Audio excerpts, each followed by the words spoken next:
mathematical analysis. We can talk about this later. All right, so most of my previous research is about listening comprehension and the assessment of listening comprehension. For some reasons, I'm just interested in listening. There are two test methods. I'm going to quickly introduce these two test methods. In 2012, I coined these terms. They have been in use so far. One of them being while listening performance, the other one being post-listening performance.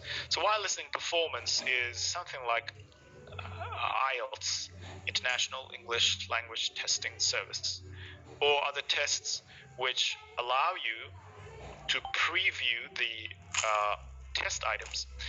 And then during the listening time, you have to listen, you have to read the test items and answer them almost simultaneously. And during the post-listening stage, you can go through your test items, and if you want to make any corrections to the answers you provided, or you're welcome, you can go ahead to do that. The main area that I would like to investigate, and I've always been investigating, is during that while listening performance stage itself, where at least three things are happening simultaneously, thus a sort of multitasking process for test takers. Versus post-listening performance. Those of you who are familiar with TOEFL, the test of English as a foreign language, would know that TOEFL allows you to take notes as you are listening to whatever stimuli you're supposed to listen to, but you're not going to preview the questions.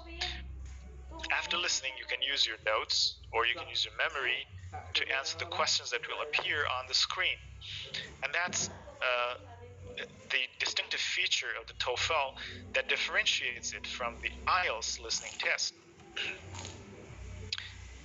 Okay, so let's go through some of the studies we have carried out so far. In the first study, which was basically a study by Janice Lee and my team. Janice was a student who was very interested in looking into the differences between functions of the brain during listening to lectures versus natural sounds. I mean, you might say, does that make a difference?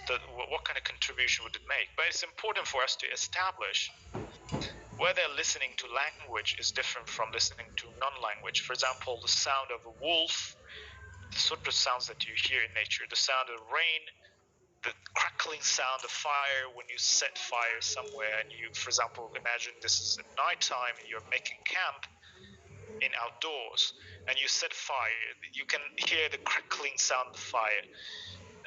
You may enjoy it, but would that sound create a different signature in your brain compared with when you're listening to a lecture like this? You might say, of course, the lecture would make me feel bored, but listening to those sort of nature sounds would make me feel relaxed and cool, calm, and collected. I also feel the same. I prefer natural sounds. The interesting finding was that lectures activated inferior frontal gyrus and posterior middle temporal gyrus, and these are the areas that are closely associated with language. So there is a difference in the brain process when you're listening to language, for example, lectures, and non-language, whatever non-language you're listening to. Another interesting finding was that the prefrontal cortex didn't show any difference during language and non-language. And I think that makes a lot of sense, because if you are listening to a wolf sound coming from far, far away or in your neighborhood, you start to imagine something, you start to draw inference, and that can even make you feel good or feel bad. You know, that process of imagination or inference making is itself a kind of top-down process, because you add on a lot of other pieces of information that is not there in the stimuli that you hear, and those pieces of information come from your own long-term memory, and this is precisely what top-down processing is. So it's not very strange or kind of befuddling that we see that there is a connection between listening to natural sounds and listening to lectures, especially in the prefrontal cortex, because the processes are more or less not the same but very similar.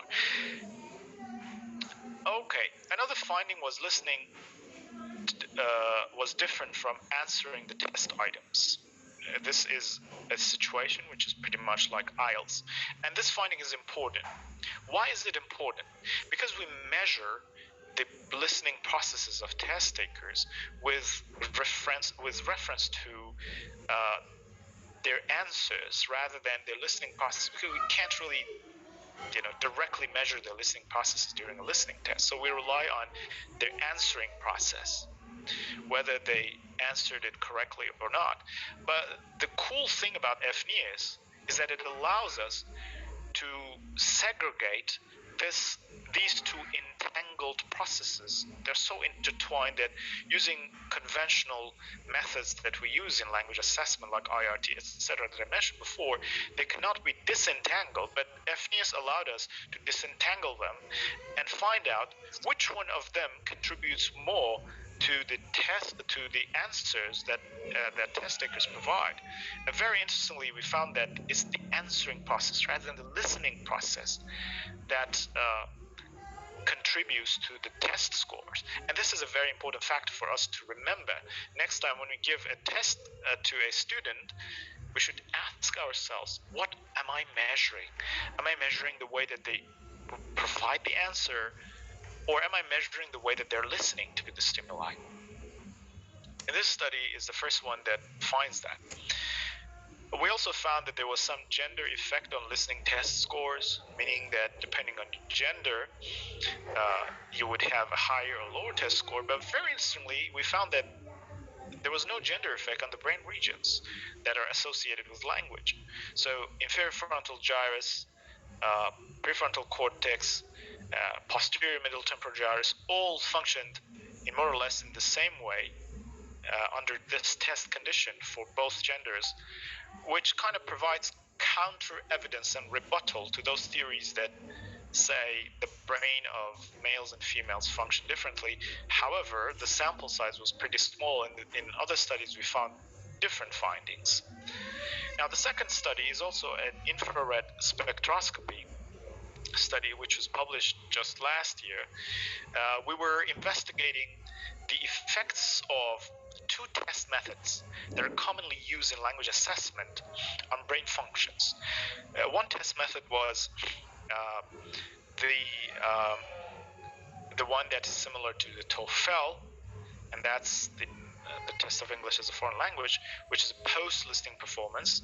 And the other test method was a while listening performance, which is similar to IELTS. Now, we gave the same stimuli under these two different conditions to the test takers, and we wanted to figure out whether just the test method itself affects the brain activity of the test takers and also their test scores. We also looked into gender again to see if you can replicate the results of our previous study, which Janice and the team carried out.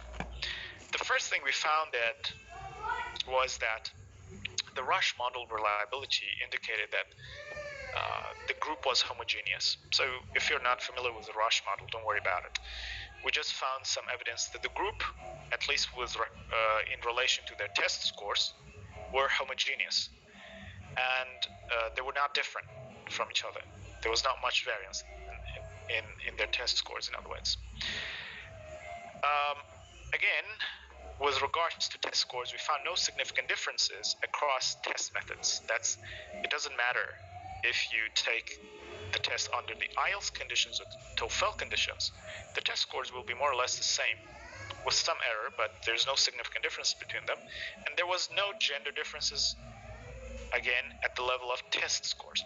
So for a traditional language assessment project, you would stop here and you would announce that there was no significant differences between test scores, etc. And as a result, these provide evidence supporting the validity of the test. Full stop. But this is not the whole story. The brain is actually functioning in a different way than what the test scores show. what does it mean?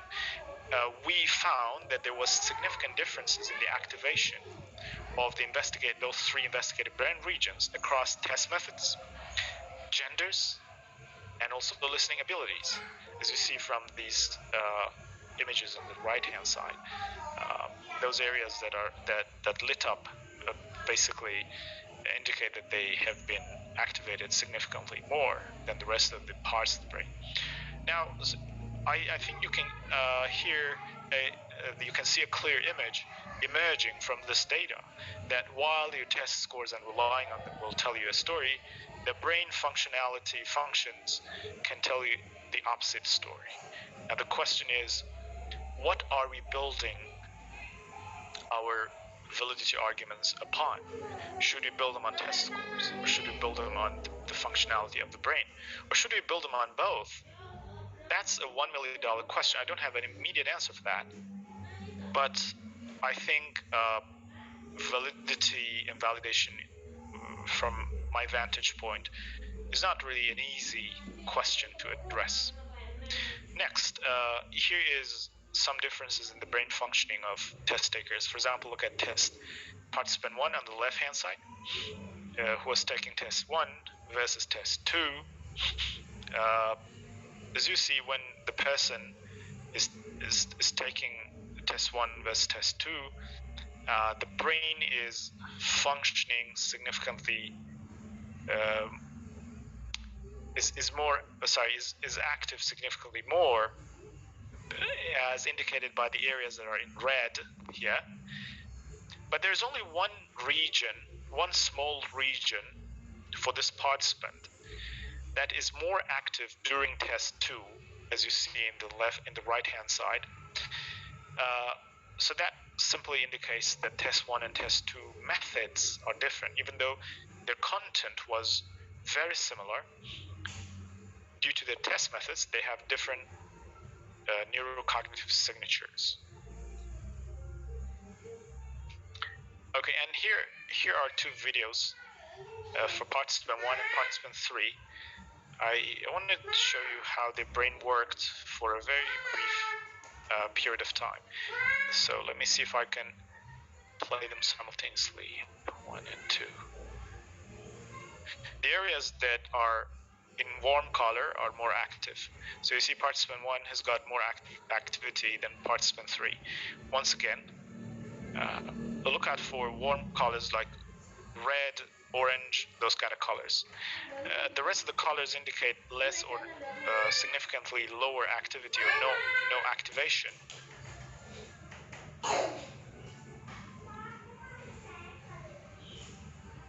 Now we see this student is, the one on the left hand side is very different from the one on the right hand side. Okay. Now I want to move on to gaze behaviors and eye tracking. I don't know if I still have time. Can you tell me how much time is left for me, please? Because I've been talking for quite some time. You actually have 8 minutes left. 8 minutes. Okay, yes. So I have to be a bit faster. So then we also measured gaze behavior.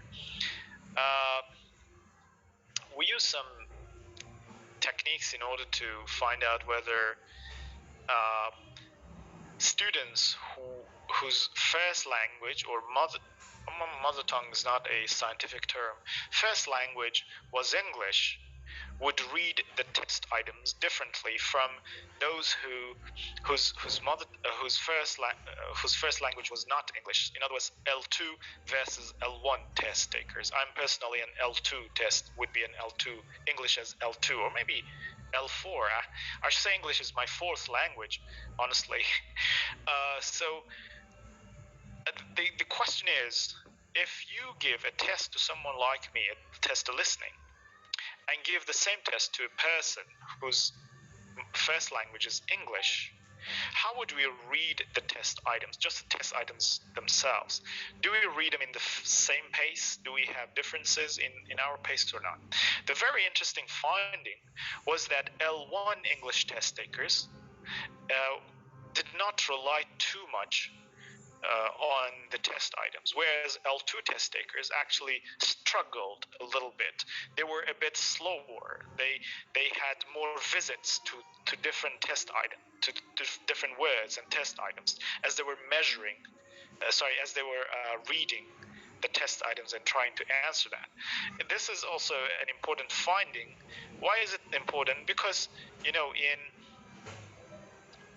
in the field of language assessment, especially international tests like IELTS and TOEFL, PTE, and quite a few other tests are administered to both English as L1 and English as L2 students, and the results are compared with each other because they're norm reference tests. It seems that if we combine these two groups of test takers, we're combining two otherwise quite different reading processes which significantly affect their test scores. And I think it's a little bit of an unfairness because what works for some group is not functioning or working exactly for another group. So it's something that we need to take into account when we are administering tests to people with different first language backgrounds. We should remember that they do not read in the same pace, and that pace of reading actually has a significant impact on their test scores. The test score in listening comprehension is not, like I said, a pure representation of the listening skills. It's a representation of many different things, one of which, hopefully the most significant of which, is the listening ability of the test takers. Study 4 is a combination of eye tracking and FNEELLS, and I'm delighted to say that this is the first study in the field of language assessment and even applied linguistics and language learning that merges these two technologies and provides a lot of interesting findings about how the brain functions under WLP and PLP conditions. We encountered a lot of challenges when we wanted to combine these two technologies because both of them used infrared spectroscopy. And infrared light, as you know, can interfere.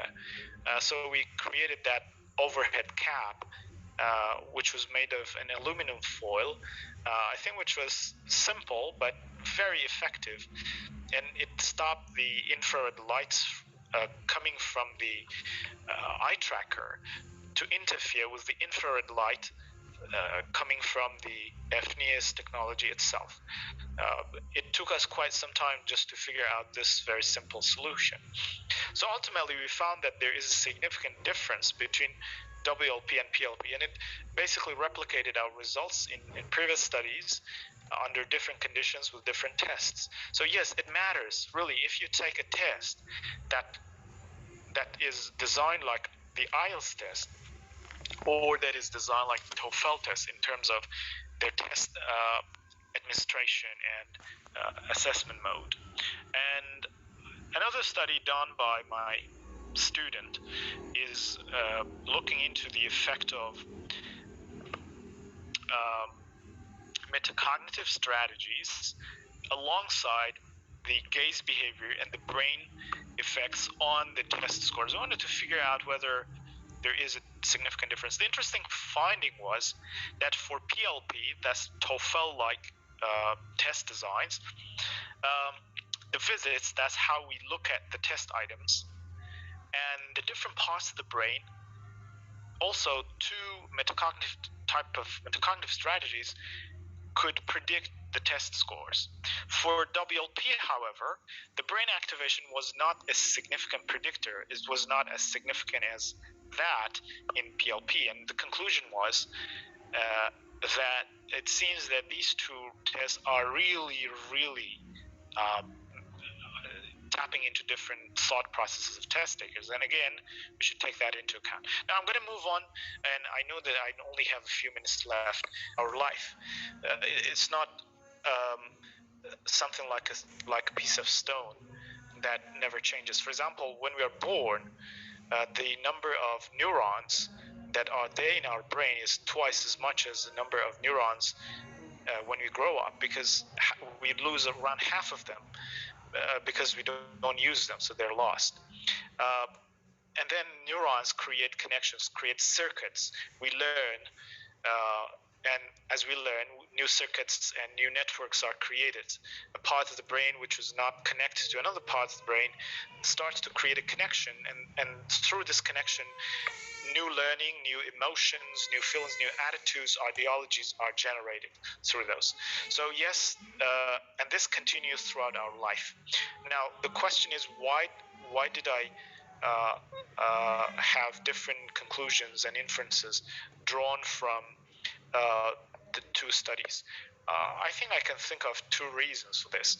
One of them was that the tests were different, and the other one was that the participants were also different. It's very unfortunate that we were not able to replicate exactly the same thing, but the sample size is also important. So in order to be able to replicate one result in another study, we need to define the concept of replicability and reproducibility of test results. We need to think about what instruments to use. We didn't use exactly the same instruments. What group of participants to recruit in our test experiment. We didn't pay attention to that. We just, I'll be honest with you, we did convenience sampling. So convenience sampling is not the best way of doing it. You should think about the features and characteristics of your test takers in study one and look for students with more or less the same features, which will be a bit difficult to find, but it's worth attempting. And then the study conditions are also important. I think if we can control these variables, you will be able to find out whether a result is replicable or not. Now, if a result is replicable in other studies in the future, now that becomes real science. Till someone else appears on horizon and falsifies it. But that's what we mean by science. If the findings are not replicable, I'm afraid I wouldn't call them science. I would call it some results that are context specific. If it's context specific, it's not science. So that's a critique of my own work, actually, if you notice. Yes, it definitely is. I really like your analogy of, humans are not stones that cannot change. That's a very nice analogy. Pak Suhar, does that answer your question? Yes, thank you so much for the answer.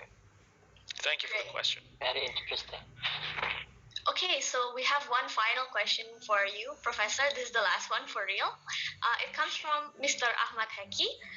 The question is, supposing that we have students who have some problems with brain activation and emotion, what should we do in teaching them?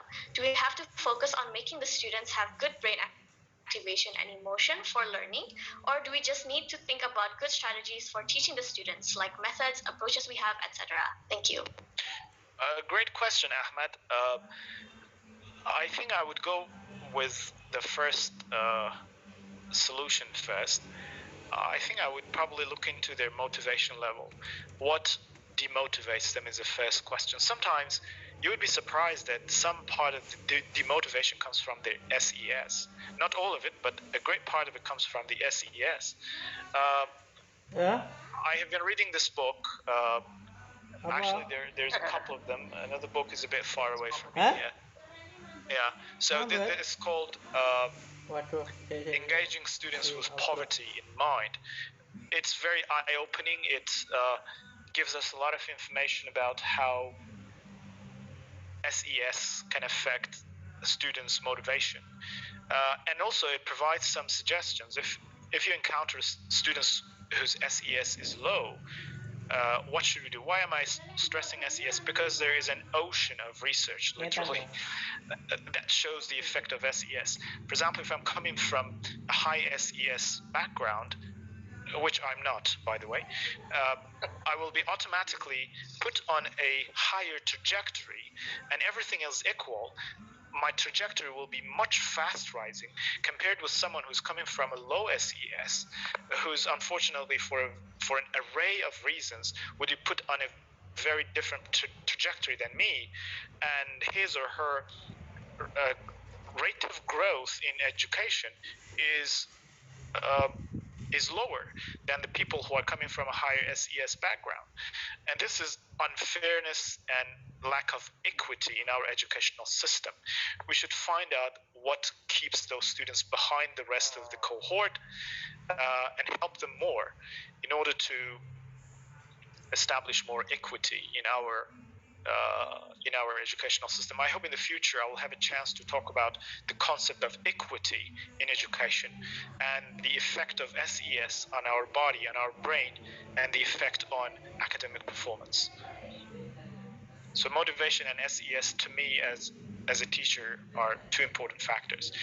I would give them more opportunity, etc. In that book, you will find a lot of interesting suggestions. That was a great response. What do you think, Mr. Ahmad Heki? It's good enough. Thank you very much for the answer. Okay. All right. Thank you very much for that question and also the answer. Now, I'm so sorry to say, Professor, that our time with you has come to an end and we have to be proceeding with the second keynote speaker in a moment. That was a fantastic discussion by you, Professor Fahid, and ladies and gentlemen.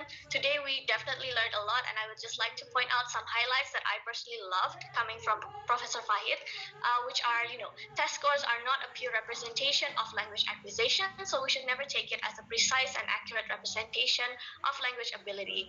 And, students, it's the answering that affects their test scores and not their listening, for example, and it also matters what test you take, and, the bottom line is test takers are people and not cognitive processors, so we need to treat them as people as well. So we cannot take tests as a pure representation.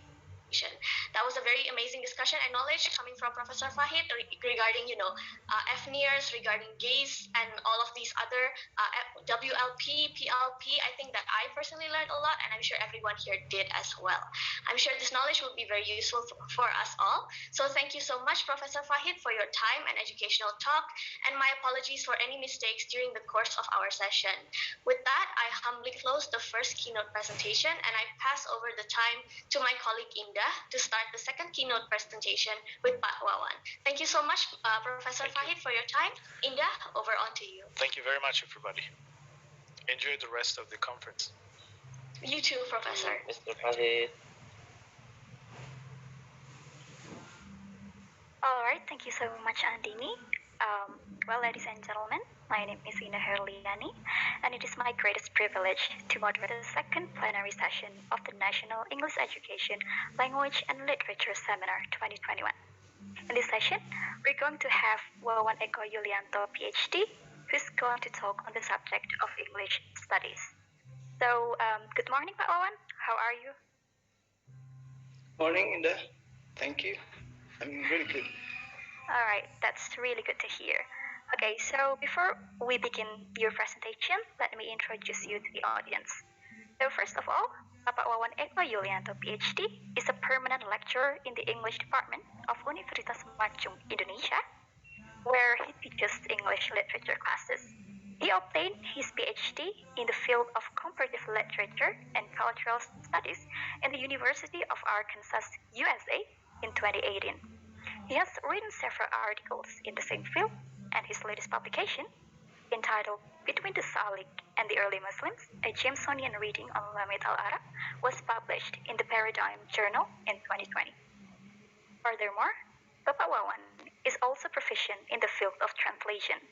His translation works include short stories, poems, and a number of well-known novels for Gramedia Pustaka Utama, Ufuk Publisher, Penerbit Jawa Sutra, and Banana Publisher. He has also written 2 books. His latest book, within the subject of qualitative research, is currently in the printing process. All right, so before we begin, ladies and gentlemen, for this session, we're going to have 60 minutes as well, where the first 45 minutes will be used for presentation, and the last 15 minutes will be used for question and answer. And to all of the audience, if you would like to ask a question before the presentation ends, you may write it in the chat box. You may also write down your name and institution. Okay, so without further ado, let us all welcome Bapak Wawan Eko Yulianto, PhD. The time is yours. Okay. Thank you very much, Indah. Good morning, everyone. I hope you're all doing good today.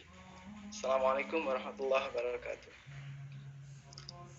I would like to thank the English Department of Universitas Negeri Malang for inviting me to share what I have been doing and what I've been interested in the past couple of years for this meeting. I would also like to thank the organizer of this event, who has been very helpful in getting me prepared for this session. Uh, and also, I would like to thank everyone for coming here. Some of the audience here are my teachers. They are never my former teachers, so they are still my teachers. So I'm really humbled to be here. I hope I don't embarrass them, right, when I say things over here. And yeah, some of the audience here happen to be my friends. So I hope I can do my best. Okay. But it is quite difficult to do your best after such an insightful talk by Professor Wahid earlier. I came here to learn, and I have proven it. I have learned a lot from the presentation by Professor Wahid about the new advances in the field of language testing, particularly in listening. Who would have thought that you would use such an advanced technology to do language testing? All this time, when I think about listening, what I have in mind is making people listen to what they hear. I mean, making people understand to what they listen to, and provide responses based on their inferential activity while listening. But it's now very advanced. Okay, I hope I don't disappoint anyone here with what I'm going to present to you all. All right, let me please allow me to share my screen here. Okay, so the title of my presentation today is Embracing the Creative Bones of English Studies. Yeah, more explicitly, that is, we have been fostering our creative bones in the English studies, but now it's really necessary that we do it more explicitly and without making it the second best in the English studies. And for anyone who is now listening here, if you have any suggestions for what I will be presenting here, please feel free to send me an email here, or yeah, ask a question here in the chat room. All right, what we will be covering here in the speech includes, first one, what's actually in English studies? What does this field offer? And the second part, we'll be talking about English studies as we know it now, the reality in English studies. And we will be also talking about quite extensively on how it has changed over time. And finally, we will be talking about what can we do about this change, or this tectonic shift of English studies, and what have we done. So these are all that I will be covering in this speech. But before going there, I would like to hear from everyone about what they think about English studies. Could you please go to this Padlet page, everyone? I will give you the link here if you cannot scan the QR code, okay?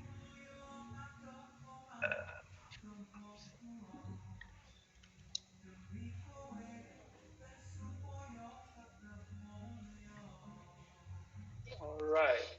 Please click the link there and go to the go to the Padlet page, and please answer only the first question that you see over there. Let me now change the screen, okay? There you go. Can you see the next screen? Yeah. Please try to answer the first question here. What comes to your mind when I say activities in the English department?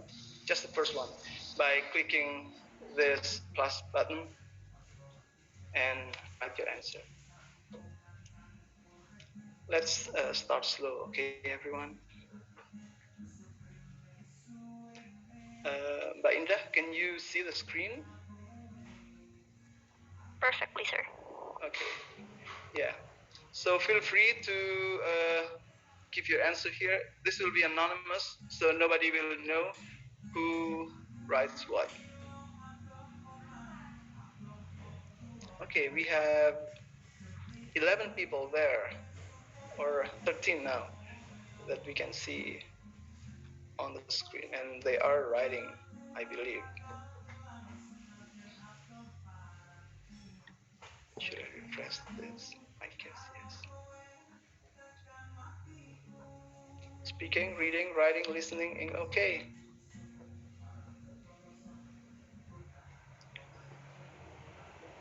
Thank you.